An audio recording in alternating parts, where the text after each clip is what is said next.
আমরা আজকে আলোচনা শুরু করতে চাই পলিমারের শ্রেণী বিভাগ বা ক্লাসিফিকেশন। আলোচনাটা খুব একটা সংক্ষিপ্ত না, অনেক কথাবার্তাই আছে। আর আমরা বোঝার চেষ্টা করব কত ধরনের পলিমার আছে। সত্যি বলতে কি, এটা বোঝানো একটু কঠিন কাজ। কেন কঠিন জানো? কারণ অনেক মার্ক পেজ আছে, মানে ক্লাসিফিকেশনের অনেক বেসিস আছে। তো ঠিক আছে, আমরা একটু সহজভাবে যতটুকু সম্ভব আর কি জানার চেষ্টা করব কত ধরনের পলিমার আছে। এটাকে বিভিন্ন এমনকি বিভিন্ন বিজ্ঞানীদের মধ্যে মতপার্থক্য আছে। যাই হোক, আমাদের কাজ হলো জানা যে কত ধরনের পলিমার থাকতে পারে বা আছে। সহজ ভাষায় যদি বলি, উৎস অনুসারে কয় ধরনের পলিমার আছে। Classification on the basis of swords, classification on the basis of origin. অর্থাৎ পলিমারটা কোন উৎস থেকে আসতেছে, কোথা থেকে আসতেছে, সেই উৎসের নাম অনুসারে বা উৎস অনুসারে যদি আমরা ভাগ করি, উৎপত্তি অনুসারে যদি আমরা ভাগ করি, পলিমার তিন ধরনের: natural or biological polymer, modified natural polymer, synthetic polymer. হাতের ডান দিকে উদাহরণ দেওয়া আছে। আমি হয়তো কথা বাড়াতে চাই না, তোমরা এক নজর একটু দেখো, তোমাদের মনে কোনো প্রশ্ন জাগে কিনা আমাকে জিজ্ঞেস করো, আমি প্রত্যেকটারই উত্তর দেব, ব্যাখ্যা করব যদি তোমাদের জানার আগ্রহ থাকে। তাহলে সোর্স অনুসারে বা উৎস অনুসারে পলিমার তিন প্রকার: natural or biological polymer, modified natural polymer, synthetic polymer.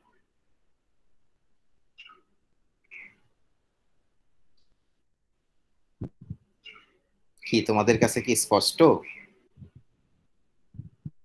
তো ন্যাচারাল পলিমার কোনটা, যেটা প্রকৃতিতে পাওয়া যায়? মডিফাইড ন্যাচারাল পলিমার কোনটা, যেটা প্রকৃতিতে পাওয়া যায় না, তবে তবে ন্যাচারাল পলিমারকে একটু মডিফিকেশন করে এটা বানানো হয়, অর্থাৎ এটা কেমিক্যাল রিয়েকশন করে বানানো হয়। কেমিক্যাল রিয়েকশন বা মডিফিকেশন করে বানানো হলে এটা হলো মডিফাইড ন্যাচারাল পলিমার। আর যে পলিমার পৃথিবীর কোথাও পাওয়া যায় না, এটাকে কেমিক্যাল রিয়েকশনের মাধ্যমে তৈরি করে নিতে হয়, সেই পলিমারকে বলে সিনথেটিক পলিমার। যেমন পলিএস্টার, পলিঅ্যাক্রাইলোনাইট্রাইল, পলিইথিলিন, এগুলো হলো সিনথেটিক পলিমার।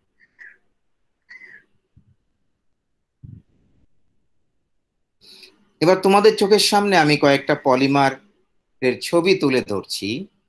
আমি তোমাদেরকে একটু বলবো, আমার কার্সারটা যেখানে আছে তোমরা আমাকে বলবা এটা কোন ধরনের পলিমার।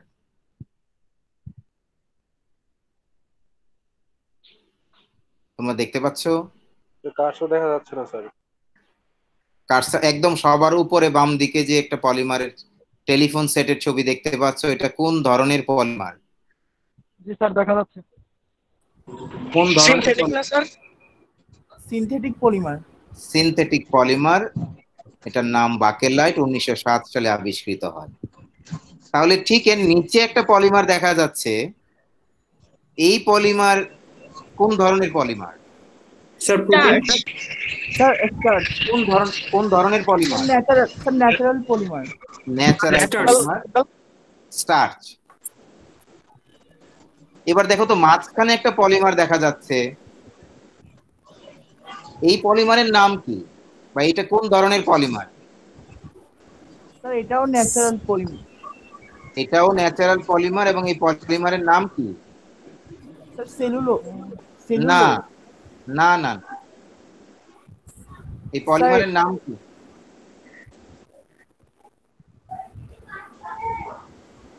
স্যার ছবিটা এক্স্যাক্টলি বুঝতে পারছি না। বোঝা যাচ্ছে না? মানুষের এটা কি চুল অথবা ক্যারাটিন? ভেড়ার লোম, এই পলিমারের নাম কি? ক্যারাটিন। Sir cuticle. ক্যারাটিন।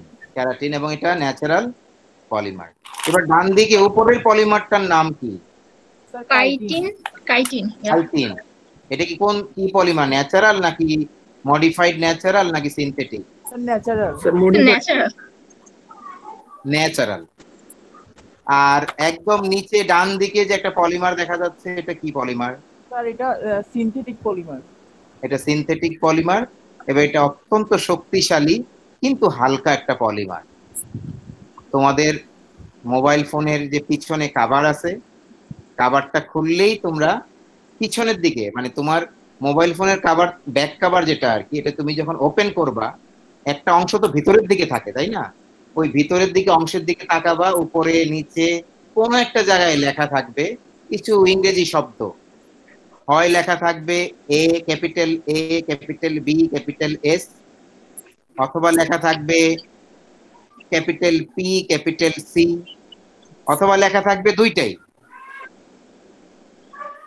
তাহলে এটা হলো ওই যে লেখা থাকবে পি সি, পলিকার্বনেট, সেই পলিমার। এটা এটা একটা সিনথেটিক পলিমার। পলিমারের স্ট্রাকচার যখন আমরা অ্যানালাইসিস করব, তুমি যদি বলো যে স্যার আমি আপনার হাতে একটা পলিমার এনে দিব, আপনি কি বলতে পারবেন এটা হোমো পলিমার নাকি কো-পলিমার? না, আমি জীবনেও বলতে পারবো না। আমি আমার যত জ্ঞান থাকুক না কেন, যাই থাকুক না কেন, আমি দেখে বলতে পারবো না। তাহলে কিভাবে আমি বলতে পারবো? এটাকে স্টাডি করতে হবে, গবেষণা করতে হবে, এক্সপেরিমেন্ট করতে হবে। হয়তোবা সেইগুলো তোমরা জানতে পারবা তুমি যখন মাস্টার লেভেলে স্টাডি করবা, পিএইচডি লেভেলে স্টাডি করবা। এখনকার লেভেলে তোমার পক্ষে এটা জানা সম্ভব না। তাহলে যে বিজ্ঞানী বা যে সায়েন্টিস্ট এটা স্টাডি করবেন, উনি বলবেন যে হ্যাঁ, এই মনোমারের গুলো থেকে যে স্ট্রাকচার আসছে, আমি পলিমারের মধ্যে পেয়েছি এই সেম স্ট্রাকচার, একটাই। তাহলে ওই পলিমারটা হলো হোমো পলিমার। কিন্তু তুমি যদি দেখো যে না, পলিমারের স্ট্রাকচারের ভিতরে একাধিক মনোমারের স্ট্রাকচার পাওয়া যাচ্ছে, মানে একাধিক একাধিক মনোমার থেকে স্ট্রাকচার গুলো আসছে আর কি, তখন ওই পলিমার হলো কো-পলিমার। যেমন আমরা গত ক্লাসে হয়তো আলোচনা করতে গিয়ে বলেছিলাম পলি ইথিলিন একটা পলিমার, তাই না? এবং এই পলি ইথিলিন পলিমারের মনোমারের নাম কি? পলি ইথিলিন যে পলিমার, এটার মনোমারের নাম কি? ইথিন। ইথিন বা ইথিলিন, তাই না? তাহলে ইথিলিন হইলো মনোমার, মনোমার তো একটা। তাহলে পলিইথিলিন একটা হোমো পলিমার। আমি যদি তোমাকে মনে করো কোশ্চেন, ধরো ক্লাস টেস্ট তো হবে, খুব বেশি সময় নাই, যদি প্রশ্ন করি যে একটা হোমো পলিমারের নাম লিখো বা দুইটা হোমো পলিমারের নাম লিখো, তখন তুমি চোখ বন্ধ করে লিখে দিবা কি? চোখ বন্ধ করে তুমি লিখে দিবা পলি ইথিলিন, কারণ এটা একটা হোমো পলিমার। এর ভিতরে ইথিলিনের স্ট্রাকচারই তুমি পাবা, অন্য কোনো মনোমারের স্ট্রাকচার পাবা না। কিন্তু এমন অনেক পলিমার আছে যেটা কো-পলিমার। যেমন আমি উদাহরণ দিচ্ছি, তোমাদের নিশ্চয়ই কিছুটা হলেও মনে আছে যে সিল্ক ফাইবার, উল ফাইবার আমি যখন আলোচনা করি, আমি তোমাদের বলেছি যে দেখো, এই সিল্ক এবং উল এগুলো হলো প্রোটিন জাতীয় ফাইবার। অবশ্যই প্রোটিন একটা পলিমার, কিন্তু এই প্রোটিনের মনোমার কি? কেউ কি বলতে পারো প্রোটিনের মনোমার কি? Amino acid. Thank you, thank you. প্রোটিনের মনোমার হলো অ্যামিনো অ্যাসিড। তাহলে এখন যদি কেউ প্রশ্ন করে যে আচ্ছা, এই প্রোটিনের স্ট্রাকচারটা স্টাডি করে বিজ্ঞানীরা কি পেয়েছেন, কয়টা অ্যামিনো অ্যাসিড পেয়েছেন? আমরা তো দেখতে পাই, তোমাদের কি মনে আছে কিনা আমি জানি না, অনেকগুলো অ্যামিনো অ্যাসিড পেয়েছেন, তাই না? অনেকগুলো পেয়েছেন। তার মধ্যে কয়েকটার নাম আমি তোমাদের বলেছি, হয়তোবা তোমাদের অনেকের মনে আছে। হ্যাঁ, যেমন সিল্কের ক্ষেত্রে বলেছি, দেখো সেখানে ফাইব্রোইন আছে, তারপরে সেখানে আমি অবশ্য এত ডিটেলস এগুলো আলোচনা হয়তো করি নাই, অ্যালানিন আছে। হ্যাঁ, তারপর মনে করো যে আমি এটাও বলেছি যে দেখো, এই উলের মধ্যে আবার একটা একটা বিশেষ আরেকটা অ্যামিনো অ্যাসিড আছে সিস্টিন, তাই না? এগুলোর কথা কিন্তু আমরা একটু একটু কিছু না কিছু বলেছি আর কি। অনেকগুলো অ্যামিনো অ্যাসিড থাকে, 36টার মতো, হ্যাঁ, এরকম অ্যামিনো অ্যাসিড থাকে। তাহলে আমরা দেখতে পাচ্ছি যে সিল্ক ফাইবারের যে পলিমার, উল ফাইবারের যে পলিমার, ওটা কি হোমোপলিমার হবে? না স্যার। না স্যার, ওটা তো হোমোপলিমার হবে একাধিক না। মনোমর স্থান করতেছে এই জন্য। হ্যাঁ, কারণ মনোমার তো অনেকগুলো, একাধিক মনোমার। তাহলে ওইটা হবে কো পলিমার। এখন তুমি যদি, তোমার মনে প্রশ্ন আছে যে সব কো পলিমার কি একই রকম? সব কো পলিমার একই রকম না। এবং আমাদের জানা দরকার কেন? আমাদের জানা দরকার এই জন্য যে এক এক ধরনের স্ট্রাকচার হলে তার ধর্মটা পাল্টিয়ে যায়, ধর্ম পরিবর্তিত হয়ে যায়। তাহলে কোপলিমার কয় ধরনের আছে? চার ধরনের আছে: র্যান্ডম কোপলিমার, অল্টারনেটিং কোপলিমার, ব্লক কোপলিমার এবং গ্রাফট কোপলিমার। তাহলে আমরা পরের স্লাইডে দেখব, একে এক করে দেখব আর কি, যে এই কোপলিমার গুলো আসলে কেমন স্ট্রাকচার হয়। তোমাদেরকে আমি প্রথমেই যেটা দেখাচ্ছি, স্যার নাইলন তো একটা কোপলিমার নাকি? নাইলন একটা কোপলিমার, কারণ মনোমার দুইটা। জি স্যার, দুইটা। তবে এখানে আমি নাইলন নিয়ে আলোচনা বাড়াতে চাই না, তবে কোন এক ধরনের নাইলন আছে যার মনোমার একটা। তোমরা কি জানো কিনা আমি জানি না, মনোমার একটা, সেটা কিন্তু হোমোপলিমার হবে। আমরা যখন নাইলন পড়াশোনা করব, আমরা তো পড়বো এটা, তাই না? ভবিষ্যতে পড়বো আর কি, এখন না। কখন পড়বো? টেক্সটাইল র মেটেরিয়াল 2 তে পড়বো। তখন তুমি দেখতে পারবা যে নাইলন এক ধরনের না, অনেক ধরনের নাইলন আছে। কোনটা কোপলিমার, কোনটা হোমোপলিমার। যেমন নাইলন 6 যদি হয় তাহলে সেটা হলো হোমোপলিমার, আর যদি নাইলন 6 হয় তাহলে সেটা কোপলিমার। আচ্ছা, আমরা এবার একটু হোমোপলিমারটা দেখে নেই, তারপরে কোপলিমার দেখি। তোমরা একটু স্ট্রাকচারটা লক্ষ্য করো, হোমোপলিমার কেমন হবে। হোমোপলিমার যদি আমরা স্টাডি করি তাহলে আমরা দেখতে পারবো যে একটা মনোমার থেকে একটা স্ট্রাকচারই আসছে, এবং সেই স্ট্রাকচারটা হলো আমরা রিপিট ইউনিটের সাহায্যে প্রকাশ করি, তাই না? আমরা রিপিট ইউনিটের সাথে কি প্রকাশ করি? মনোমার থেকে কোন স্ট্রাকচারটা, কোন এককটা আসলো, সেই এককের ফর্মুলা কিন্তু একদম নিচে দেওয়া আছে। তোমরা একটু দেখো, না বুঝলে আমাকে প্রশ্ন করো, স্যার আমি ওই জিনিসটা বুঝি নাই। একদম উপরে দেওয়া আছে হলো যে মনোমার থেকে আসা যে ইউনিট গুলা কিভাবে সজ্জিত থাকে। দেখো সবগুলা নীল কালারের, তার মানে সবগুলোই হলো একটা মনোমারের থেকে আসা স্ট্রাকচার। তারপরে মাঝখানে যেটা আছে সেটা হলো পলিমারের ভিতরে যদি আমরা অ্যানালাইসিস করি, এটা স্টাডি করলে, হায়ার স্টাডি করলে তুমি জানতে পারবা যে এইভাবে জানা যায়। তুমি যদি বলো যে স্যার আসলে কি এইভাবে এত নিশ্চিত করে বলা যায়, হ্যাঁ নিশ্চিত করে বলা যায়। সেই যন্ত্রপাতি আমরা আবিষ্কার করেছি, আছে পৃথিবীতে। বড় বড় বিশ্ববিদ্যালয়, একটু হায়ার লেভেলে গেলে তুমি জানতে পারবা। তাহলে আমরা একটু স্টাডি করে জানতে পারি যে স্ট্রাকচারের ভিতরে কয়টা ইউনিট আছে। যদি দেখি একটা ইউনিট, অর্থাৎ রিপিট ইউনিট যদি এক ধরনের হয় তাহলে সেটা হোমোপলিমার। এবার আমরা দেখব কোপলিমার গুলোর স্ট্রাকচার কেমন। দেখো প্রথম যেটা দেখাচ্ছি সেটা হলো র্যান্ডম কোপলিমার। র্যান্ডম শব্দের অর্থ আশা করি তোমরা জানো, যে কোনো শৃঙ্খলা ফলো করে নাই। তাহলে এখানে দেখো একদম উপরেরটার দিকে তাকাও, প্রথমে সবচেয়ে উপরেরটা দেখবা আগে, তারপরে নিচের গুলা দেখবা। সবার উপরে দেখো লাল রঙের একটা আছে ইউনিট, নীল রঙের একটা ইউনিট আছে। তার মানে আমার যে কোপলিমার বা র্যান্ডম কোপলিমার, তার মধ্যে দুই ধরনের মনোমার থেকে আসছে ইউনিট গুলা, একটা হলো লাল আরটা হলো নীল। এবার দেখবো এগুলি সুশৃঙ্খল ভাবে আছে কিনা। প্রথমে লাল, তারপরে নীল, তারপরে লাল, এই পর্যন্ত সুশৃঙ্খল ভাবে আছে। তারপরে তো একটা নীল হওয়ার কথা, কিন্তু নীল হয়ে গেছে তিনটা। তারপরে একটা লাল, তারপর একটা নীল, এইটুকু একটু সুশৃঙ্খল আছে। তারপরে আবার দেখো দুইটা লাল, দুইটা লাল তো আসার কথা ছিল না। তার মানে এই পলিমারের মধ্যে বা এই কোপলিমারের মধ্যে কোনো সুশৃঙ্খল অবস্থান নাই। এককগুলো, রিপিট ইউনিটগুলো যে আছে সুশৃঙ্খল ভাবে নাই। যদি সুশৃঙ্খল ভাবে না থাকে তাহলে এই কোপলিমারকে বলা হয় র্যান্ডম কোপলিমার। এখানে যে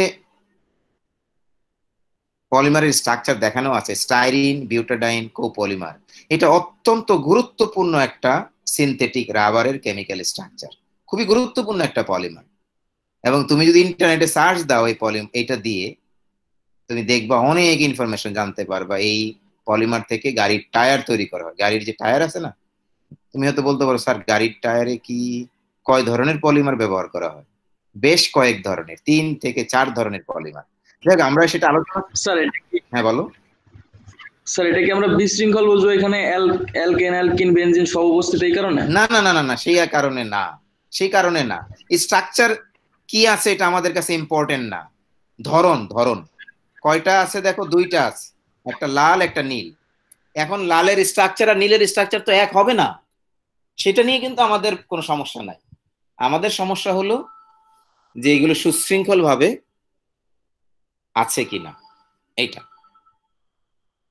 ঠিক আছে, জি স্যার, র্যাম ডাউন করেছেন।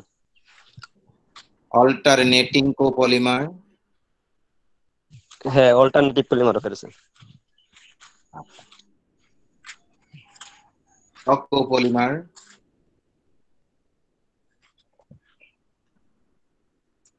হ্যাঁ, ব্লক পলিমার শেষ। কোপলিমারের মধ্যে যে উদাহরণটা আমি তোমাদের দিয়েছি, স্টাইরিন আইসোপ্রিন কোপলিমার, এটা হলো সিনথেটিক রাবার, অত্যন্ত মজবুত রাবার, অত্যন্ত মজবুত, এবং এটা গাড়ির টায়ারে ব্যবহার করা হয় প্রচুর পরিমাণে। অত্যন্ত গুরুত্বপূর্ণ একটা পলিমার। গ্রাফট কোপলিমার আমাদের টেক্সটাইল ইন্ডাস্ট্রিতেও ব্যবহার আছে, টেক্সটাইলের বাইরেও ব্যবহার আছে। এটা অনেকটা তোমার মনে হচ্ছে কি ব্যাকবোন হিসাবে আছে একটা পলিমার, দেখো ব্যাকবোন মানে শিরদাঁড়ার মতো আর কি, ব্যাকবোন হিসাবে একটা পলিমার আছে। আর ওটা থেকে শাখা প্রশাখা বের হয়েছে একটা ভিন্ন মনোমার দিয়ে। তাহলে দুইটা মনোমার থেকে আসছে, নীল রঙের একটা, লাল রঙের একটা, ওই দুইটা মনোমার দুইটা ভিন্ন জায়গায় স্ট্রাকচার তৈরি করেছে। এগুলোর ব্যবহার টেক্সটাইল ক্ষেত্রে আছে, নন টেক্সটাইল ক্ষেত্রেও আছে, টেক্সটাইল ফাইবারের ক্ষেত্রে আছে। আমি তোমাদেরকে রেফারেন্সে দিয়েছি কিনা দেখো, একটা বই আছে textile science by Gohl and Vilensky, বইটা ঢাকা নিউ মার্কেটে বা নীলক্ষেতে তোমরা কিনতে পারবা। হ্যাঁ, এখন তো অবশ্য তোমরা ঢাকায় হয়তো অনেকেই নাই, তো বইটা খুব চমৎকার একটা বই। টেক্সটাইল পলিমার গুলো নিয়ে আবার ওখানে একটা সুন্দর আলোচনা আছে, তোমরা যদি পাও একটু সংগ্রহ করো। Textile science by Gohl and Vilensky. আমরা কি এটা আলোচনা করেছিলাম যে পলিমারাইজেশনের ধরনের উপর ভিত্তি করে আবার পলিমার দুই রকম, একটা হলো এডিশন পলিমার। এডিশন যখন আমরা তৈরি করতে যাব তখন কোনো বাই প্রোডাক্ট হবে না। বাই প্রোডাক্টটা তোমরা কি না বুঝলে কিন্তু প্রশ্ন করো, প্রশ্ন না করলে কিন্তু আমি বুঝতে পারবো না। যে বাই প্রোডাক্ট বোঝো যে একটা জিনিস তৈরি হবে সাথে সাথে আবার আরেকটাও তৈরি হবে, একে বলে বাই প্রোডাক্ট। মানে এ প্লাস বি রিয়েকশন করলো, সিও তৈরি হলো, সিটা হলো আসল প্রোডাক্ট, কিন্তু আবার ডিও তৈরি হলো, এটা হলো বাই প্রোডাক্ট। তো এডিশন পলিমারাইজেশন যখন হবে কোনো বাই প্রোডাক্ট নাই, আর কন্ডেনসেশন পলিমারাইজেশন যখন হবে তখন বাই প্রোডাক্ট আছে একটা।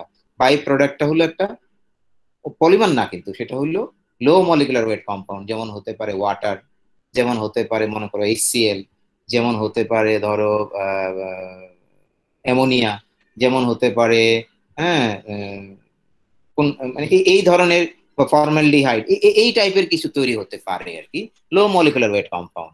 তখন ওই পলিমারাইজেশন মেকানিজমটা হলো কন্ডেনসেশন, এবং এই কন্ডেনসেশন মেকানিজমের মাধ্যমে যদি পলিমারটা তৈরি হয় তাহলে উৎপন্ন পলিমারকে আমরা বলবো কন্ডেনসেশন পলিমার।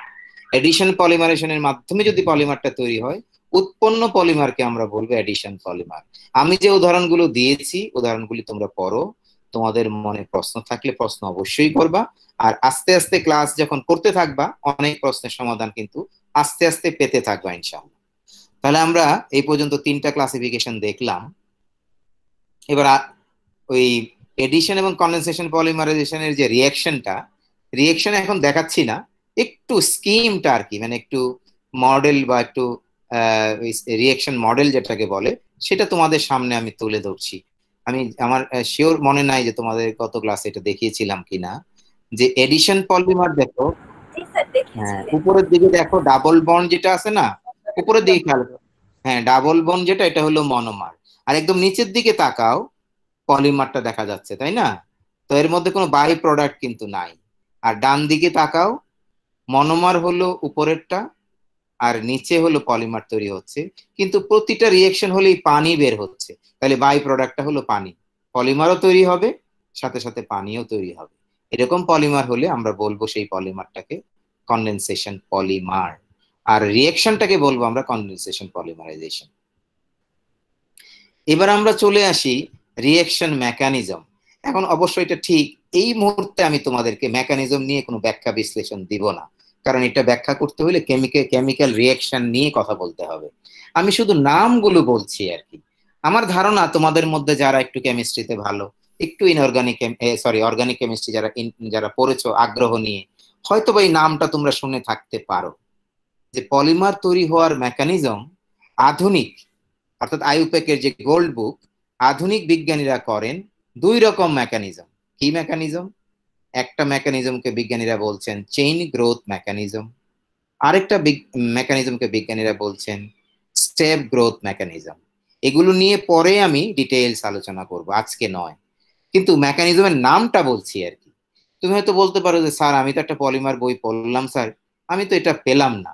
হ্যাঁ, একটু পুরোনো আমলের বই যদি পড়ো তাহলে তুমি পাবা মেকানিজম দুই রকম, একটা হলো এডিশন আর একটা হলো কন্ডেনসেশন। দুই রকম কি পাবা? Addition, condensation.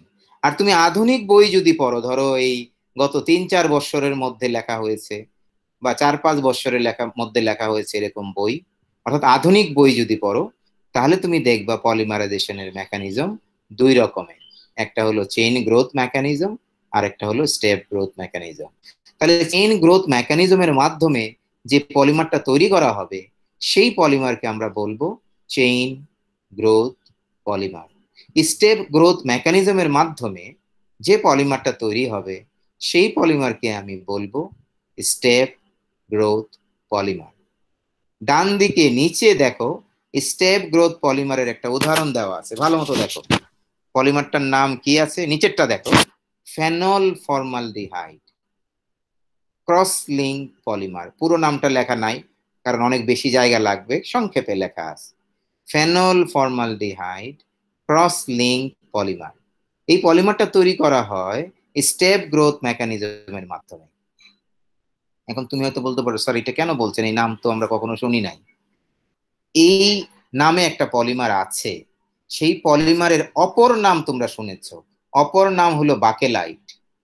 Phenol formaldehyde cross link পলিমারের অপর নাম হলো বাকেলাইট। বাকেলাইটের কথা তোমাদের মনে আছে?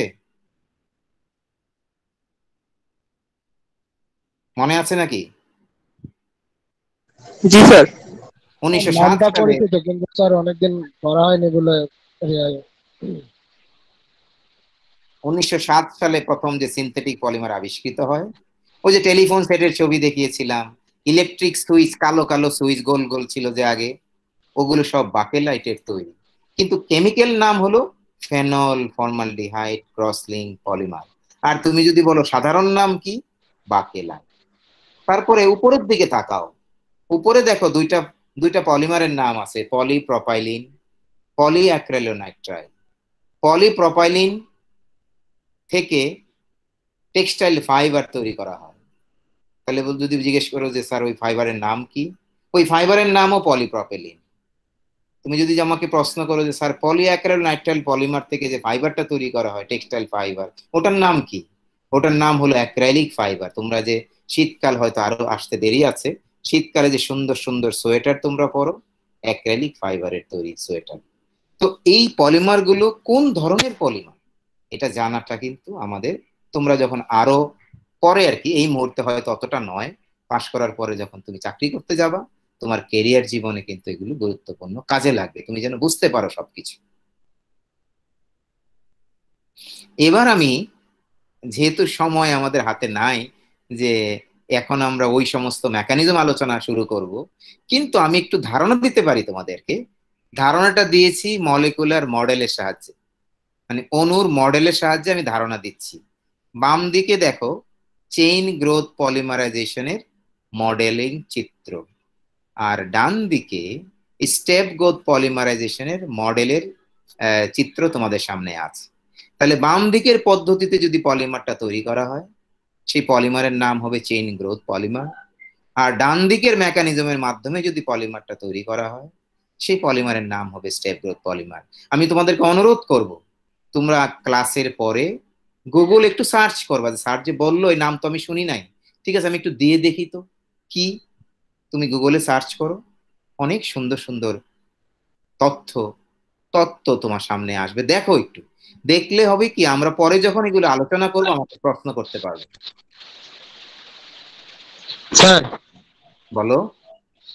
স্যার চেইন গ্রোথ পলিমারে তো স্যার মনোমার গুলা অ্যাডজাস্ট হয়ে স্যার চেইন আকারে হচ্ছে পলিমারটা তৈরি করে, কিন্তু স্যার স্টেপ গ্রোথ পলিমারে এই প্রক্রিয়াটা স্যার কিভাবে সম্ভব হয় এটা তো স্যার বুঝতেছি না।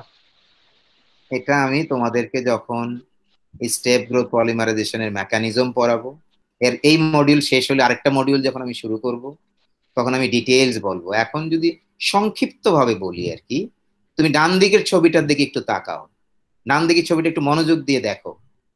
এখানে মনোমার একটা একটা করে হয় না, মানে ওয়ান বাই ওয়ান গ্র্যাজুয়ালি হতে থাকে এমন? হ্যাঁ হ্যাঁ, গ্র্যাজুয়ালি, সেটাই বলছি আর কি। যে তুমি দেখো ডান দিকে তাকাও, একটু ডান দিকের চিত্রটাতে তাকাও। এখানে দুই দুই ধরনের মনোমার আছে। এক ধরনের মনোমার হলো নীল কালারের, দেখো। আরেক ধরনের মনোমার হলো লাল কালারের। তাহলে কয় ধরনের মনোমার আছে? দুই ধরনের মনোমার আছে। এই দুই ধরনের মনোমার রাসায়নিক বিক্রিয়ার মাধ্যমে পলিমার তৈরি করবে। নিজেরা নিজেরা কিন্তু রিয়েকশন করবে না। লাল কিন্তু লালের সাথে রিয়েকশন করবে না, ভালো মতো খেয়াল করো। লাল করবে হলো নীলের সাথে। তাহলে লালের সাথে যখন, মানে আমি কেমিক্যাল স্ট্রাকচার বলছি না আর কি, দুই ধরনের। লাল যখন নীল মনোমারের সাথে দেখা হবে তখন বন্ধন তৈরি হবে, আবার নীল মনোমার যখন আরেকটা লালের সাথে দেখা হবে বন্ধন তৈরি হবে। তাহলে প্রথমে মনোমার ছিল, যখন আবার একটা রিয়েকশন হবে ডাইমার হবে, আবার কতক্ষণ পরে যখন আরেকটা রিয়েকশন হবে ট্রাইমার হবে, আবার ট্রাইমারের সাথে যখন আরেকটা রিয়েকশন হবে টেট্রামার হবে। আবার এমনও হইতে পারে ডাইমার এবং ডাইমার দুটা রিয়েকশন করে আবার টেট্রামার হলো। এরকম ভাবে আস্তে আস্তে বড় হতে থাকবে চেইন। সময় লাগবে, একটু একটু আস্তে ধীরে হবে, হ্যাঁ, তাড়াহুড়া করে হবে না। আর বাম দিকের চিত্রটা দেখো, সাংঘাতিক হাই স্পিড রিয়েকশন, সাংঘাতিক দ্রুতগামী রিয়েকশন, মুহূর্তের মধ্যে এক, মানে বিশেষ করে এখানে মনোমার কিন্তু সাধারণত এক ধরনেরই হয়, দুই ধরনেরও আছে বাট কম আর কি। সাধারণত মনোমারটা হয় এক ধরনের। দ্রুত গতিতে লাইন তৈরি করে একটা লম্বা চেইন করে ফেলবে, কয়েক সেকেন্ডের মধ্যে, মিনিটের মধ্যে রিয়েকশন শেষ।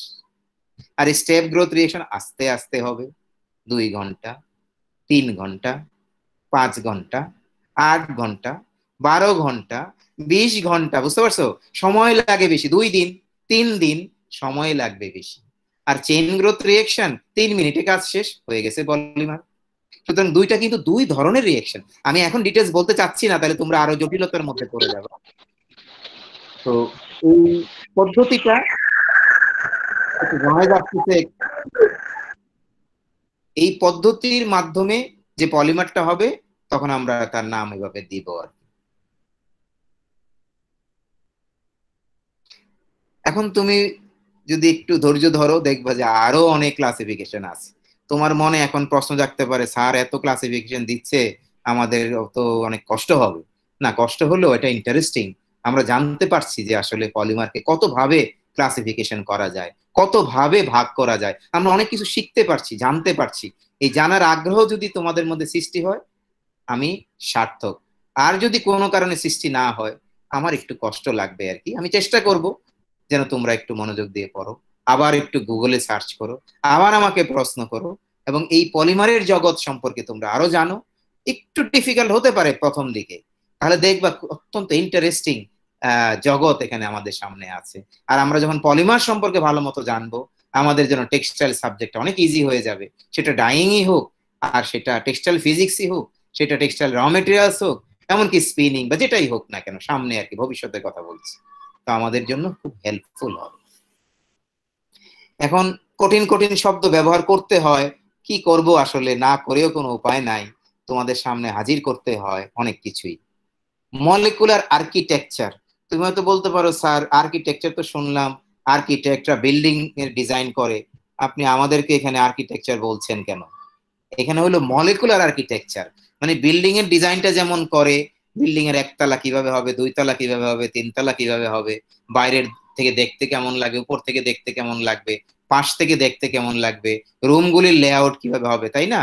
কিন্তু খুব ভালো মতো চিন্তা করে দেখো, যা কিছুই করুক না কেন জিনিস তো একই লাগছে, রড, সিমেন্ট, ইট, বালু, এর চেয়ে বেশি কিছু তো আর না। তাহলে এগুলো দিয়েই কিন্তু অনেক রকমের আর্কিটেকচার তৈরি হবে। আমাদেরও এরকম পলিমারের ক্ষেত্রেও তাই। পলিমারের মধ্যে লাগবে মনোমার, মনোমার দিয়ে আমরা পলিমার তৈরি করব। কিন্তু এই পলিমারের মধ্যে যে কত রকমের ভেরিয়েশন আছে, কত ধরনের যে স্ট্রাকচার আছে, বিজ্ঞানীরা যে কত নতুন নতুন তথ্য আমাদের সামনে তুলে ধরছেন, সেটা আমরা বুঝতে পারবো যখন আমরা দেখবো মলিকুলার আর্কিটেকচার কেমন।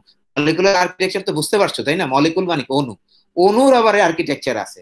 তবে ইন্টারেস্টিংলি আমার মানে বলতে হয় আর কি, যে এই আর্কিটেকচার বোঝা আমাদের জন্য সবসময় সহজ না, কারণ আমি তো খালি চোখে দেখতে পাচ্ছি না। বিল্ডিং এর আর্কিটেকচার তো আমি দেখতে পাচ্ছি, বিল্ডিংটা কত সুন্দর, এটা দেখতে কত চমৎকার লাগছে, কিন্তু মলিকুলার আর্কিটেকচার তো আমি দেখতে পাচ্ছি না। এটাকে আমাকে অন্তর্দৃষ্টি দিয়ে দেখতে হবে, তাই না? অথবা ওই যে বললাম যে আরো তুমি হায়ার লেভেলে গেলে যে সমস্ত অ্যানালাইটিক্যাল টুল আছে, বিজ্ঞানীরা অনেক কিছু আবিষ্কার করেছেন। আসলে আমাদের তো জানার অনেক বাকি, আমরা আসলে কিছুই জানি না, আমরা জানা মাত্র শুরু করেছি। ওই যন্ত্রপাতিগুলো দিয়ে আমরা এই আর্কিটেকচার গুলো পাবো, বুঝতে পারবো, স্টাডি করতে পারবো। তো যেহেতু বিজ্ঞানীরা অনেক পরিশ্রম করে স্টাডি করেছেন, ওনারা আমাদের সামনে তুলে ধরেছেন, আমরা সেগুলো এখন ফলো করছি। তাহলে মলিকুলার আর্কিটেকচার বা মলিকুলটা, একটা অণু কিভাবে সজ্জিত আছে, কিভাবে সাজানো আছে, লেআউট কিভাবে আছে, সেটার উপর ভিত্তি করে আবার পলিমার তিন ধরনের হয়: linear polymer, branched polymer, cross linked অথবা নেটওয়ার্ক পলিমার। আজকে এই স্লাইড দিয়ে আমি শেষ করব, কারণ আমি তোমাদের হয়তো একটু দেরি করেছো, তোমরা হয়তো ধৈর্য চ্যুতি যেন না ঘটে আর কি। তো লিনিয়ার পলিমারটা আসলে কি? লিনিয়ার পলিমারটা হলো বাংলায় যদি বলি সরল রৈখিক পলিমার, একটা সরল রেখার মতো। তবে সরল রেখা নাও হতে পারে, একটু বক্র রেখাও হইতে পারে, বাট স্টিল ওটা একটা রেখা, একটা রেখা। সেটা স্ট্রেট লাইনে হইতে পারে, আঁকা বাঁকাও হইতে পারে। পলিমার তো আসলে স্ট্রেট লাইন হয় না। তো সেটা হলো কি লিনিয়ার পলিমার, তার মানে একটা লাইন, একটা একটা লাইন হবে, সেই লাইনটা স্ট্রেটও হতে পারে, আঁকা বাঁকাও হতে পারে, সেটা হলো লিনিয়ার পলিমার। যেমন উদাহরণ দিচ্ছি, এইচডিপি। তোমার বাসায় যে শ্যাম্পুর যে বোতল আছে, শ্যাম্পুর বোতল দেখবা দুই রকমের আছে। আমি তো নিশ্চিত যে তোমাদের মধ্যে অনেকেই খুব কিউরিয়াস আছো যারা এগুলি লক্ষ্য করেছো। তোমাদের শ্যাম্পুর বোতলে কিন্তু অনেক কিছু লেখা থাকে, ব্র্যান্ডের নাম লেখা থাকে। কোনোটাতে লেখা থাকবে ভাই আপনার খুশকি সব চলে যাবে, কোনোটায় লেখা থাকবে আপনার চুল অনেক মজবুত শক্তিশালী হবে, কোনোটায় লেখা থাকবে আপনার চুল ঝরে পড়বে না, কোনোটায় লেখা থাকবে এত সুন্দর শাইন আপনার বন্ধু বান্ধবী দেখলে পাগল হয়ে যাবে। কোনোটাতে এরকম অনেক কথা লেখা থাকে সেখানে, তাই না? এবং এখানে অনেক কিছু বলাও থাকে যে কিভাবে আপনি অ্যাপ্লাই করবেন শ্যাম্পুটা। শ্যাম্পুর বোতল আসলে দুই ধরনের হয়। একটা হলো কি ভিতরের শ্যাম্পুটা তুমি দেখতে পাচ্ছ, ট্রান্সপারেন্ট। আরেকটা হলো ভিতরের শ্যাম্পু তুমি দেখতে পাচ্ছ না। দুই ধরনের হয়। যেটা দেখতে পাচ্ছ না, এই প্লাস্টিকের রংটা হয় সাদা, মানে বেশিরভাগ ক্ষেত্রে বললাম আর কি, অন্য রঙও হয়, বেশিরভাগ ক্ষেত্রে হলো সাদা। তাহলে ওই পলিমারের নাম হলো এইচডিপি, হাই ডেনসিটি পলিইথিলিন। আরেকটা দেখবা তোমরা সবাই খুব পরিচিত, আমি বললেই চিনতে পারবা, পলিথিনের যে ব্যাগ, সেই ব্যাগে যে পলিমারটা ব্যবহার করা হয়, এটা কিন্তু ট্রান্সপারেন্ট, তুমি এক পাশ থেকে ভিতরে কি আছে দেখতে পাচ্ছ। অথবা অনেক সময় তুমি স্যান্ডউইচ কিনো, স্যান্ডউইচ কিন্তু একটা একটা একটা কি বলবো, একটা পলিথিনের মতো একটা পলিমার দিয়ে আবরণ দেওয়া থাকে, তাই না? ট্রান্সপারেন্ট, ভিতরেরটা কিন্তু তুমি দেখতে পাচ্ছ। তারপরে তুমি করো কি, ওটা ছিঁড়ে ফেলো, তারপরে তুমি এটা খাও, তাই না? স্যান্ডউইচটা খাও। তাহলে ওই যে স্যান্ডউইচটা যে মোড়ানো আছে একটা ট্রান্সপারেন্ট পলিমার, ওই পলিমারের নাম কি? ওই পলিমারের নাম হলো এলডিপিই, লো ডেনসিটি পলিইথিলিন। তাহলে আমরা জানলাম ট্রান্সপারেন্ট যেটা, সেটা হলো লো ডেনসিটি পলিইথিলিন, এবং এটা একটা ব্রাঞ্চ পলিমার, শাখা প্রশাখা যুক্ত পলিমার। নেটে সার্চ দাও তুমি পাবা, শাখা প্রশাখা যুক্ত পলিমার হলো ব্রাঞ্চ পলিমার। আর লিনিয়ার পলিমার হলো শাখা প্রশাখা নাই, সোজা একটা রেখা, সোজাই হোক বা আঁকা বাঁকাই হোক একটা রেখা। সেটা কিন্তু আবার ওপাক, ওপাক বুঝো তো, লাইট পাস করে না, সাদা, সেটা হলো হাই ডেনসিটি পলিইথিলিন। তাহলে কোনটা কম্প্যাক্ট হবে, কোনটা মজবুত হবে, কোনটা? এইচডিপি যেটা, এটা সাংঘাতিক শক্তিশালী পলিমার, আর এলডিপিটা অতটা শক্তিশালী না। এবার নিচে আসি আমরা, 3 নাম্বার হলো কি cross link or network polymer. তাহলে পলিমার তার মলিকুলার স্ট্রাকচার বা আর্কিটেকচার অনুসারে 3 ধরনের: লিনিয়ার পলিমার, ব্রাঞ্চ পলিমার, আরটা হলো ক্রস লিঙ্ক অথবা নেটওয়ার্ক পলিমার। তো ক্রস লিঙ্ক বা নেটওয়ার্ক পলিমারটা কেমন? ওরে বাবা, সাংঘাতিক শক্তিশালী পলিমার, সাংঘাতিক শক্তিশালী পলিমার। এই পলিমার সহজে নষ্ট হয় না, সহজে ধ্বংস হয় না, একবার তৈরি করে ফেললে কিন্তু আর সহজে নষ্ট হয় না। তাহলে এরকম একটা পলিমারের উদাহরণ আমি দেই। তোমাদের বাসায়, অনেকের বাসায় আছে মেলামাইনের গ্লাস, মেলামাইনের প্লেট, মেলামাইনের তৈরি বিভিন্ন জিনিস, তাই না, সামগ্রী আছে। ওটা হলো melamine formaldehyde cross link polymer. পুরো নাম কি? Melamine formaldehyde cross link polymer. ওই পলিমার এত শক্তিশালী, তুমি আগুনের মধ্যে দিয়ে দাও গলে যাবে না, তুমি অ্যাসিডের মধ্যে দিয়ে দাও, অ্যালকালির মধ্যে দিয়ে দাও, খুব একটা নষ্ট, সামান্য ড্যামেজ হইতে পারে, খুব একটা নষ্ট হবে না। পানির ভিতরে সারাদিন ডুবায় রাখো, কিচ্ছু হবে না।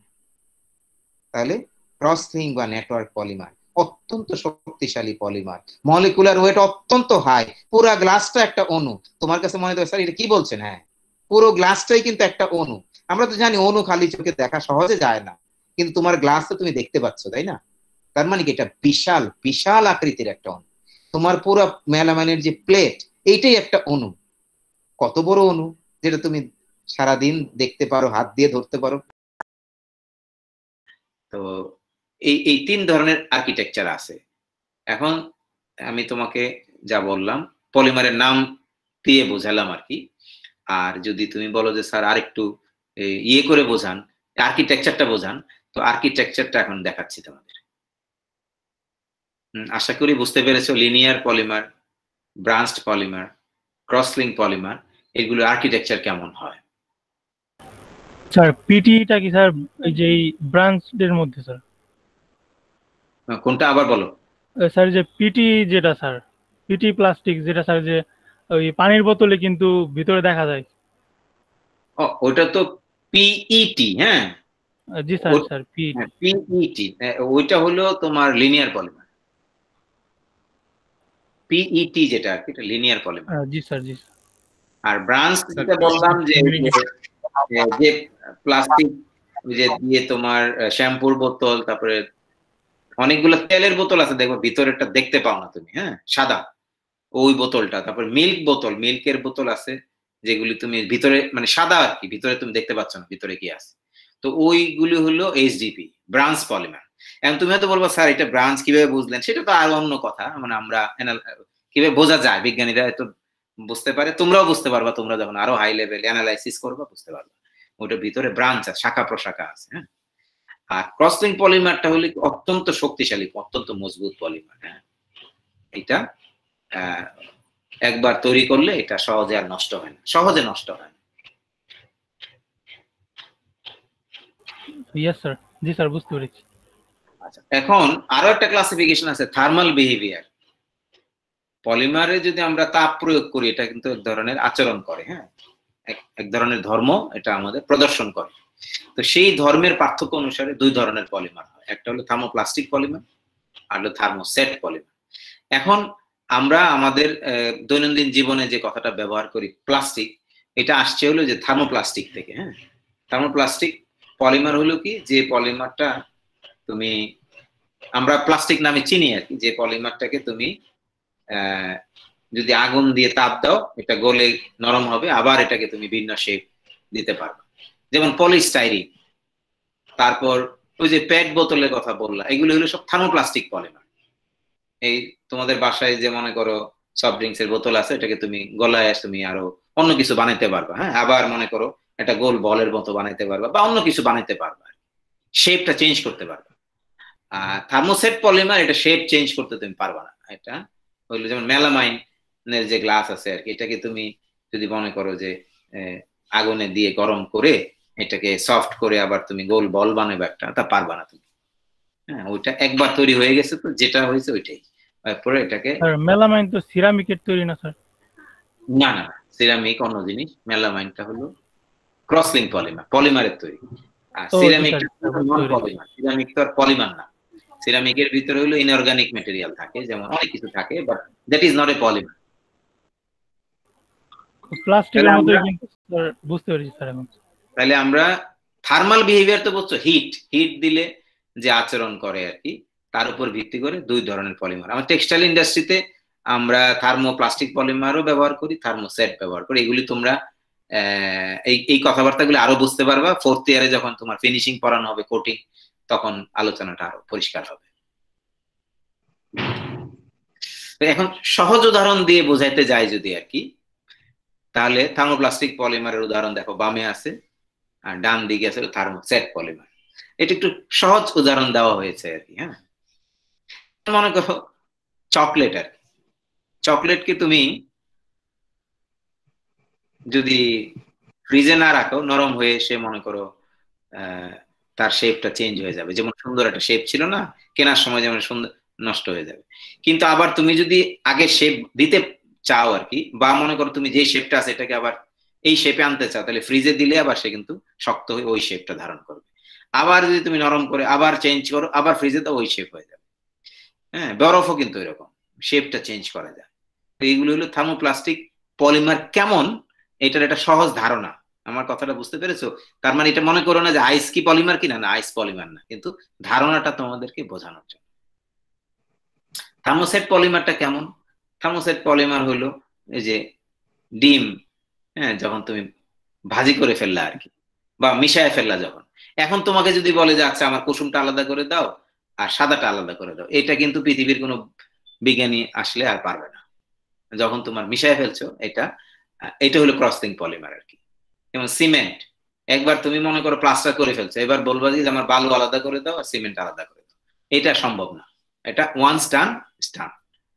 তারপর মনে করো কেক বানায় ফেলছো, এবার তুমি যদি বলো ভাই কেক বানাইছো কি দিয়ে, ডিম দিয়ে বানাইছো আর ময়দা দিয়ে, ময়দা আলাদা করো ডিম আলাদা করো, এটা আর পারবা না। কিন্তু থার্মোপ্লাস্টিকের ক্ষেত্রে তুমি আবার পারবা এটা। সো এখানে আমরা দেখতে পাচ্ছি দুই ধরনের পলিমার। থার্মোসেট পলিমার একবার যদি তৈরি হয়ে যায়, এটা কিন্তু আর এটাকে চেঞ্জ করা বা অন্য শেপ চেঞ্জ করা, এগুলো করা কিন্তু প্রায় অসম্ভব আর কি। আর থার্মোপ্লাস্টিক হলে you can change it. Sir it's 3:30, 3:30 বাজে স্যার। আচ্ছা, আমরা তাহলে এই স্লাইড পর্যন্ত রাখি। আমাদের মেবি হয়তো যদি কোনো একটা এক্সট্রা ক্লাস লাগে আমরা করে নিব। আচ্ছা, একটু দেখো থার্মোপ্লাস্টিক পলিমারের দ্বারা তৈরি কিছু জিনিসপত্রের ছবি দেখানো আছে, যা তোমাদের আন্ডারস্ট্যান্ডিংটা একটু ক্লিয়ার হওয়ার জন্য আর কি। তো বাম দিকে যেগুলো দেখতে পাচ্ছ না, এগুলো হলো থার্মোপ্লাস্টিক পলিমার। তার মানে এটাকে আবার তুমি যদি এই প্লাস্টিকটা আবার সংগ্রহ করে আবার তুমি এটাকে হিট দিয়ে লিকুইড করে আবার তুমি এই পার্টসটা বানাতে পারবে। কিন্তু থার্মোসেট পলিমার যেটা, এইটা কিন্তু আর তুমি এটাকে আর বানাতে পারবে না। এটা বানানো হয়ে গেছে, তোমার ব্যবহার করা শেষ, ড্যামেজ হয়ে গেছে, so you have to throw it away. এইটা থেকে এইটা হলো একটা পৃথিবীর জন্য গার্বেজ হিসাবেও থাকে যাবে আর কি। এটা খুব ডিফিকাল্ট জিনিস। হ্যাঁ, এটাকে আবার ডিস্ট্রয় করার জন্য করা যাবে না, মানে কি আমি বলছি সহজে করা যায় না। এটাকে আবার করার জন্য অনেক কঠিন ব্যবস্থা আছে, সেগুলিতে অনেক এনার্জি লস হয় আর কি। শেষ পর্যন্ত হয়তো কিছুটা করা যায়, কিন্তু রেয়ার, ডিফিকাল্ট, অত্যন্ত ডিফিকাল্ট। সো থার্মোসেট পলিমার গুলো অনেক শক্তিশালী। এটা সহজে গরম তাপ দিলে সহজে গলে না। এটা কেমিক্যাল অ্যাসিড অ্যালকালি সহ্য করতে পারে এবং এইগুলো অত্যন্ত আঘাতও সহ্য করতে পারে, মানে অনেক মজবুত পলিমার।